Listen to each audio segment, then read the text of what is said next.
హోమం అంటే బ్రహ్మయజ్ఞం అని చెప్తామంట. అంటే మన లోపల ఉన్న అవయవాల్ని యాక్టివేట్ చేసుకోవడం విత్ మంత్రంతో ఆ హోమం ఉంటుంది. అది కూడా 15-20 minutes.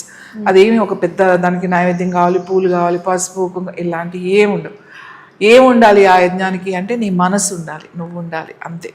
అది ఉంటేనే అది నడుస్తుంది. మిగతా అన్నీ కూడా ఏముండవు. మంత్ర చాంటింగ్తో అది కూడా మేము నేర్పిస్తాం. వాళ్ళకి ఒక ప్రింట్అవుట్ ఇస్తాము, వాళ్ళ చేత చేయించి నేర్పించి వాళ్ళే చేసుకునేటట్టుగా వాళ్ళు చేసుకోండి అని చెప్తాం. సో ఈ మంత్రం అలాగే ఔషధం తర్వాత యోగాలో ఉన్న వాళ్ళకి వాళ్ళ దాన్ని బట్టి అంటే దేనికి ఉంది, లివరా లేకపోతే లంగ్సా అనే దాన్ని బట్టి మళ్ళీ కొన్ని ముద్రలు అలాగే ప్రాణాయామం. దాని తర్వాత వాళ్ళకి మంత్రంతో పాటుగా నేను కొంతమందికి నేను టెంపుల్స్ కూడా చెప్తాను.